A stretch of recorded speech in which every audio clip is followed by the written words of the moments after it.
Hello, it's Bonnie Southgate, hEDS Rehab, with another shoulder exercise for you today. So we've been looking at the rotator cuff, and we have an exercise we did in another video which targeted what we call the infraspinatus, which is your external rotator.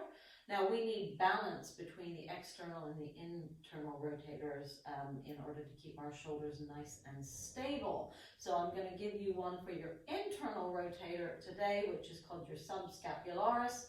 If you're seeing a physio, you might want to ask which one they think you need more, or you can have a go with both of them. And again, you only do what makes you feel comfortable. If your shoulder feels unstable doing the exercise, then don't do it because it might not be the right one for you. But if you can do them both, then you're targeting both the rotator cuff muscles. That's great.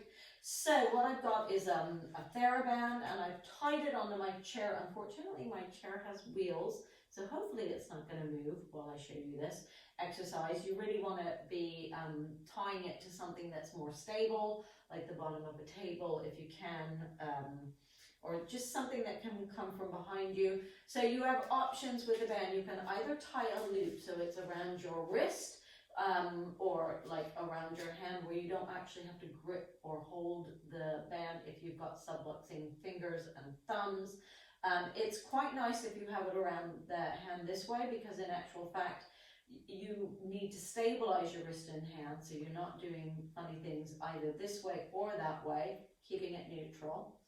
I'm not sure I'm going to get enough tension there. So in order to do this, I'm going to start on my back with my legs bent. I'm going to use my other hand to help me. So we're going to pull this into a place where we've got enough tension on the arm, and I'm just going to start by holding it there. So this is an isometric contraction for the internal rotator.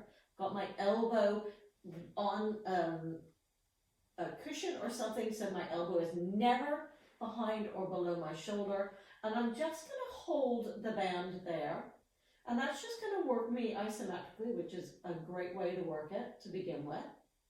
And now what I'm going to do, because I've got tension there, is I'm going to slowly let the arm go back. So this is working what we call the muscle in an eccentric fashion.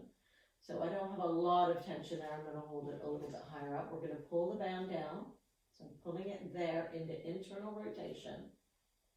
And I'm going to slowly let the band come back. So actually, we tend to get given exercises to strengthen in what we call concentric. And that's when we push the arm down.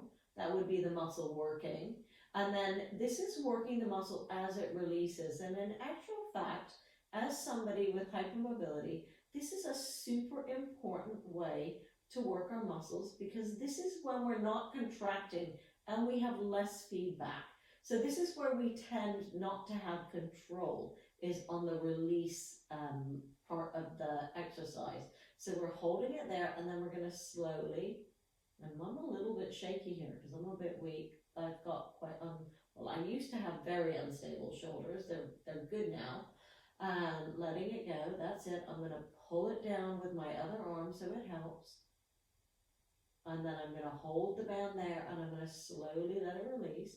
And funny enough, when you do the exercise in this direction, we have what we call fast and slow motor units in our muscles, and this helps to strengthen the quick ones, which most of us aren't very quick. We're quite slow.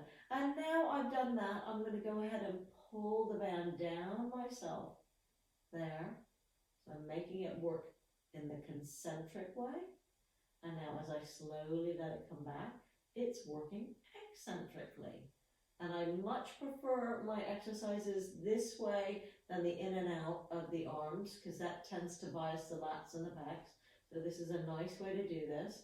And I'm going to bring it down. When you bring your arm down, you want to make sure that the shoulder doesn't roll forward with the arm. So as I'm in this position and I'm bringing my arm down, that shoulder, or that the top of the arm, needs to stay back in the socket. It needs not to pop forward, otherwise your pec major has taken over. So that's just a tip to look at. As I bring it down, it needs to stay there as it comes back up.